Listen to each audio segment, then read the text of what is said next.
10,000 താഴെ ഒരു സാംസങ്ങിന്റെ ഫോൺ വേണം. ഞങ്ങൾ സാംസങ്ങിന്റെ എടുക്കൂ, അത് സാംസങ്ങിന്റെ ബെസ്റ്റ് ഫോൺ ആയിരിക്കാൻ വേണമെന്നുണ്ടെങ്കിൽ 10,000 താഴെ കിട്ടാവുന്ന one of the best Samsung ഫോണാണ് ഈ F06 5G എന്ന് പറയുന്നത്. ഇത് എങ്ങനെയുണ്ടെന്ന് ജസ്റ്റ് ഒന്ന് അൺബോക്സ് ചെയ്ത് നോക്കിയാലോ. ഗാലക്സി F06 5G എന്നാണ് ഫോണിന്റെ പേര്, നിങ്ങൾക്ക് ഇവിടെ കാണാം. ഇതൊരു അൺബോക്സിംഗ് ആൻഡ് ഇനീഷ്യൽ ഇംപ്രഷൻ ആണ്. നമ്മൾ അൺബോക്സ് ചെയ്തിരിക്കുകയാണ്. മുകളിൽ തന്നെ ഫോൺ ഇരിക്കുന്നുണ്ട്. ബോക്സ് നമുക്ക് അതിലോട്ട് എടുക്കാം. ഗാലക്സി F06 5G ഇതിലേക്ക് വരാം. അതിന് മുമ്പ് ബോക്സിന്റെ മുകളിൽ എന്തൊക്കെയോ എഴുതി വെച്ചിട്ടുണ്ട്. All network support, 12 5G band, fast download, smooth live streaming, അങ്ങനെ കുറേ കാര്യങ്ങൾ എഴുതി വെച്ചിട്ടുണ്ട്. Lag free video calling. Okay, ഇതൊക്കെ അവിടെ ഇരിക്കട്ടെ, നമുക്ക് അങ്ങോട്ട് മാറ്റി വയ്ക്കാം. സോ അപ്പോൾ ഇതാണ് F06 5Gയുടെ ബോക്സ്. ബോക്സ് ഓപ്പൺ ചെയ്യാണ്. ഓക്കെ, ഫോൺ കാണുന്നുണ്ട്. ബോക്സിന് മുകളിൽ ഒരു ചെറിയ ബോക്സ്, അതിനകത്ത് ഡോക്യുമെന്റേഷനും ചാർജിങ് കേബിളും ഒക്കെയാണ്. അതൊക്കെ അങ്ങോട്ട് മാറ്റി വയ്ക്കാം. ഇതാണ് ഫോൺ ഓപ്പൺ ചെയ്യുമ്പോൾ നിങ്ങൾക്ക് ഇവിടെ കാണാം അതിന്റെ ഡിസൈൻ. ബോക്സിൽ ചാർജർ ഇല്ല എന്നുള്ളത് കണ്ടിട്ടുണ്ടാവും. നമുക്ക് അതങ്ങോട്ട് മാറ്റി വെക്കാം. സോ ഫോണിന്റെ ഡിസൈൻ നിങ്ങളിവിടെ കണ്ടു. ഇതാണ് ഡിസൈൻ. മൊത്തത്തിൽ കടന്ന് ഒന്ന് തിളങ്ങുന്നുണ്ടല്ലേ. റിപ്പിൾ ഗ്ലോ ഡിസൈൻ എന്നാണ് സാംസങ് ഇതിനെ വിളിക്കുന്നത്. സംഗതി ഇഷ്ടപ്പെട്ടോ നോക്കുക. ഞാൻ പല ലൊക്കേഷനിൽ വെച്ച് ഇത് കാണിക്കുന്നുണ്ട്.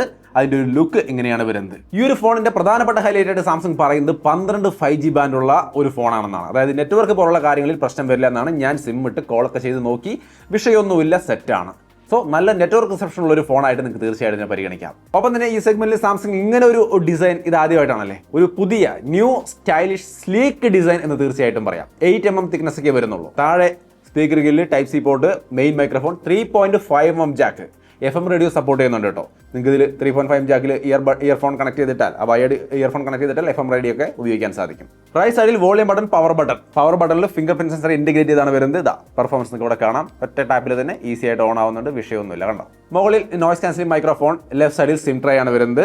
ഹൈബ്രിഡ് സിം സ്ലോട്ട് ആണ്. 2 സിം അല്ലെങ്കിൽ ഒരു സിമ്മും മെമ്മറി കാർഡ് എന്ന രീതിയിൽ ഉപയോഗിക്കാം. സോ അപ്പോൾ അങ്ങനെയാണ് ഈ ഒരു ഫോണിന്റെ ഓവറോൾ ഡിസൈനും കാര്യങ്ങളും ഒക്കെ. ഡിസ്പ്ലേ ഒരു നോച്ച് ഡിസൈൻ ആണ് വരുന്നത്. ഈ വില കൺസിഡർ ചെയ്യുമ്പോൾ കുഴപ്പമില്ലെന്ന് തന്നെ പറയാം. 90 Hz ഡിസ്പ്ലേ ആണ്. ഡിസ്പ്ലേയിലേക്ക് വരാം. അതിനു മുമ്പ് വേറെ ഇൻട്രസ്റ്റിംഗ് ആയ ഘടകം പറയുന്നത്, ഇമ്പോർട്ടൻ്റ് ആയ ഘടകം പറയുന്നത് ഇതിന്റെ പെർഫോമൻസ് ആണ്. അതായത് ഡയമൻസിറ്റി 6300, അതായത് 4 ലക്ഷത്തിന് മുകളിൽ ആൻഡ്രോയിഡ് സ്കോറും കാര്യങ്ങളൊക്കെ ഉള്ള ഒരു പെർഫോമൻസ് ആണ് ഈ പ്രൈസിന് ഈ ഫോൺ ഓഫർ ചെയ്യുന്നത്. ഇവിടെ നിങ്ങൾക്ക് കാണാം One UI 7. ഇതിൽ One UI 7 ആണ് കേട്ടോ വരുന്നത്. അത്യാവശ്യം സ്മൂത്ത് ആണ്. നോർമൽ UI യൂസർ എക്സ്പീരിയൻസ് എന്ന് പറയുന്നത് നിങ്ങൾക്ക് ഇവിടെ കാണാം. നമുക്ക് ഇപ്പോഴേക്ക് ഇതൊരു അൺബോക്സിംഗ് ആൻഡ് ഇനീഷ്യൽ ഇംപ്രഷൻ ആണ്. ഇതിൽ നമുക്ക് യാതൊരു ഇഷ്യൂവും കാണുന്നില്ല. വളരെ സ്മൂത്ത് ആണ്. അത്യാവശ്യം ഗെയിമുകളൊക്കെ വേണമെങ്കിൽ കളിക്കാം. ടെമ്പിൾ റണ്ണൊക്കെ ഞാനിവിടെ കളിച്ച് നോക്കി. സ്മൂത്ത് ആയിട്ട് കളിക്കാൻ പറ്റുന്നത് നിങ്ങൾക്ക് ഇവിടെ കാണാവുന്നതാണ്. അത് എടുത്ത് പറയാൻ കാരണം ഇതിനകത്തിരിക്കുന്ന ഡയമൻസിറ്റി 6300 എന്ന് പറയുന്നത് one of the segment fastest processor ആണെന്നുള്ളത് കൊണ്ടാണ്. ബാക്കിയെല്ലാം നിങ്ങളുടെ ഇഷ്ടമാണ്. സംഗതി എങ്ങനെയുണ്ട്, എന്താണ് നിങ്ങളുടെ അഭിപ്രായം? തീർച്ചയായിട്ടും കമൻറ്റിൽ കാണുമെന്ന് പ്രതീക്ഷിക്കുന്നു. 4 വർഷത്തെ ആൻഡ്രോയിഡ് അപ്ഡേറ്റും 4 വർഷത്തെ സെക്യൂരിറ്റി അപ്ഡേറ്റും കമ്പനി ഈ പെർഫോമൻസിൻ്റെ ഒപ്പം തന്നെ വാഗ്ദാനം ചെയ്യുന്നുണ്ട്. സോ അപ്പോൾ ഡീസൻ്റ് ആയ ഒരു പെർഫോമൻസ് നമുക്ക് ഈ ഒരു ഫോണിൽ കിട്ടുന്നുണ്ട്. എന്നെ സംബന്ധിച്ച് ഇതൊരു അൺബോക്സിംഗ് വീഡിയോ ആണ്. അതുകൊണ്ട് ഞാൻ കൂടുതൽ അങ്ങോട്ട് ഡീറ്റെയിൽ ആയിട്ടൊന്നും പറയുന്നില്ല. സംഗതി ഡീസൻ്റ് ആയിട്ടുണ്ട്.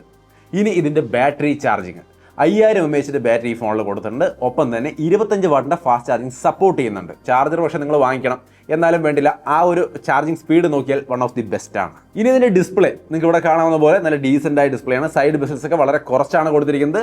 നോച്ച് ഡിസൈൻ ആണ്, അതായത് ഇൻഫിനിറ്റി U ഡിസൈൻ ആണ്. എന്നാലും വിഷയമൊന്നുമില്ല, നല്ല ക്വാളിറ്റി ഡിസ്പ്ലേ ആണ്. LCD ഡിസ്പ്ലേ ആണ്, HD+ ഡിസ്പ്ലേ ആണ്. പക്ഷേ 90 Hz ആയതുകൊണ്ട് തന്നെ സ്മൂത്ത് ആണ്. നിങ്ങൾക്ക് ഇവിടെ കാണാൻ ഡിസ്പ്ലേയിൽ ഞാൻ കൈ ഓടിക്കുമ്പോൾ വളരെ സ്മൂത്ത് ആയിട്ട് തന്നെയാണ് കാര്യങ്ങളൊക്കെ വരുന്നത്. ഡിസ്പ്ലേ ക്വാളിറ്റി വീഡിയോസ് ഒക്കെ അപ്ലൈ ചെയ്ത് കാണിക്കുന്നുണ്ട്. നന്നായിരിക്കുന്നു എന്നാണ് എനിക്ക് തോന്നിയത്. നിങ്ങൾക്ക് ഇത് തോന്നിയുള്ളൂ തീർച്ചയായിട്ടും കമൻറ്റായിട്ട് ഷെയർ ചെയ്യാം. LCD ഡിസ്പ്ലേ ആണ്, AMOLED ഡിസ്പ്ലേ ഒന്നുമല്ല. ഈ പ്രൈസിൽ നമുക്ക് അങ്ങനെ വലിയ AMOLED ഒന്നും എക്സ്പെക്ട് ചെയ്യാനില്ല. തീർച്ചയായിട്ടും അതൊരു മിസ്സിംഗ് ആയിരിക്കും. ഇതിൻ്റെ സൗണ്ട് ക്വാളിറ്റി ജസ്റ്റ് ഒന്ന് കേൾപ്പിച്ചു തരാം.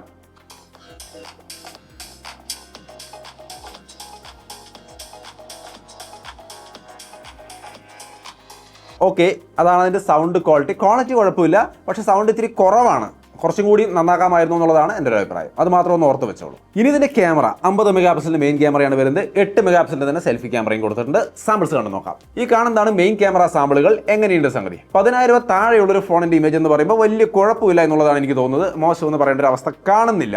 സംഗതി എങ്ങനെയുണ്ട്, നിങ്ങൾക്ക് ഓക്കെ ആണെന്നുള്ളത് തീർച്ചയായിട്ടും നിങ്ങൾ തന്നെയാണ് തീരുമാനിക്കേണ്ടത്. ക്യാമറ ഓരോരുത്തർക്കും അവരവരുടെ ഇഷ്ടത്തിനനുസരിച്ച് വേണം ചൂസ് ചെയ്യാൻ. സെൽഫി ക്യാമറയിലേക്ക് കടന്നു കഴിഞ്ഞാൽ ഈ കാണുന്ന തരത്തിലാണ് സെൽഫി ക്യാമറയുടെ ഫോട്ടോസ്. ഡേ ലൈറ്റും ഇൻഡോർ നൈറ്റ് ഫോട്ടോസും ഒക്കെ ഞാൻ ഇവിടെ കാണിക്കുന്നുണ്ട്. അത്യാവശ്യം കുഴപ്പമില്ലാത്ത നല്ല ഫോട്ടോസ് തന്നെയാണ് കിട്ടുന്നതെന്നാണ് ഞാൻ വിചാരിക്കുന്നത്. മെയിൻ ക്യാമറയ്ക്ക് വരുമ്പോൾ വീഡിയോ ക്വാളിറ്റി ഈ കാണുന്നതാണ്. 4K ഒന്നുമില്ല, 10,000 താഴെയുള്ള ഫോണാണ്. ഫുൾ HD ആണ് കിട്ടുന്നത്. അതിന്റെ ക്വാളിറ്റിയാണ് ഈ കാണുന്നത്. അത് ഡേ ലൈറ്റിലും നൈറ്റിലും ഒക്കെ എടുത്ത വീഡിയോസ് ഞാൻ ഇവിടെ ഷെയർ ചെയ്തിട്ടുണ്ട്. സെൽഫി ക്യാമറ വീഡിയോ ക്വാളിറ്റിയും നിങ്ങൾക്ക് ഇവിടെ കാണാം.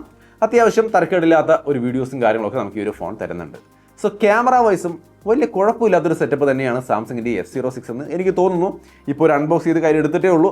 ഒരു ഇനീഷ്യൽ ഇംപ്രഷൻ ആണ്. നിങ്ങൾക്ക് എന്ത് തോന്നി എന്നുള്ളത് നിങ്ങൾ തീർച്ചയായിട്ടും കമൻറ്റ് ചെയ്യുമെന്ന് പ്രതീക്ഷിക്കുന്നു. പിന്നെ ഇതിനൊക്കെ പുറമെ സാംസങ്ങിൻ്റെതായ ചില ഇൻട്രസ്റ്റിംഗ് ആയ ഫീച്ചേഴ്സ് ഇതിനകത്ത് കൊടുത്തിട്ടുണ്ട്.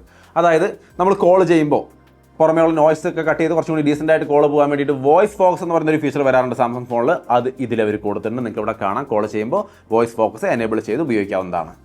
അതേപോലെ സാംസങ്ങിൻ്റെ സെക്യൂർ ഫോൾഡർ അതും അവർ ഇതിനകത്ത് കൊടുത്തിട്ടുണ്ട്. നിങ്ങൾക്ക് ഇവിടെ കാണാം. സോ അപ്പോൾ സെക്യൂർ ഫോൾഡർ അടക്കമുള്ള നോക്സ് വോൾട്ട് സംവിധാനങ്ങൾ അടക്കമുള്ള സെക്യൂരിറ്റി സംവിധാനങ്ങളെല്ലാം സാംസങ് ഈ ഫോണിലും കൊടുത്തിട്ടുണ്ട്. സോ മൊത്തത്തിൽ സാംസങ്ങിൻ്റെ ഒരു ഫോണെ ഞങ്ങൾ എടുക്കും, 10,000 താഴെ ഞങ്ങൾക്ക് ഒരു ഫോൺ വേണമെന്ന് പറഞ്ഞ് കാത്തിരിക്കുന്ന ആൾക്കാരുണ്ടെങ്കിൽ അവർക്ക് തീർച്ചയായിട്ടും പരിഗണിക്കാവുന്ന ഒരു ഐറ്റമായിട്ട് തോന്നുന്നു എന്നാണ് എൻ്റെ ഒരു അൺബോക്സിംഗ് ഇനീഷ്യൽ ഇംപ്രഷൻ എനിക്ക് തോന്നിയത്. ഞാൻ ഈ പറഞ്ഞ സ്പെക്കും കാരണം വെച്ചിട്ട് നിങ്ങൾക്കും അങ്ങനെ തന്നെ തോന്നിയോ? എന്താണ് നിങ്ങളുടെ അഭിപ്രായം? തീർച്ചയായിട്ടും കമൻറ്റ് ചെയ്യുക. എല്ലാവരും കമൻറ്റൊക്കെ നോക്കിയിട്ട് നിങ്ങൾക്ക് ഇഷ്ടപ്പെട്ടെങ്കിൽ ചൂസ് ചെയ്യാം. പർച്ചേസ് ചെയ്യാനുള്ള ലിങ്കും കാര്യം താഴെ ഡിസ്ക്രിപ്ഷനിൽ ഞാൻ കൊടുക്കുന്നുണ്ട്. വില 9,499 രൂപയാണ്. ആ വിലയ്ക്ക് തീർച്ചയായിട്ടും നല്ല ഓപ്ഷൻ ആണെന്നാണ് വിചാരിക്കുന്നത്. സോ നിങ്ങളുടെ അഭിപ്രായം എന്താണെന്നുള്ളത് കമൻറ്റിൽ കാണുമെന്ന് പ്രതീക്ഷിക്കുന്നു. വീഡിയോ ഇഷ്ടപ്പെട്ടാൽ ലൈക്ക് ചെയ്യാനും ഷെയർ ചെയ്യാനും മറക്കണ്ട. വീണ്ടും ഒരു വീഡിയോ കാണാം. ബൈ.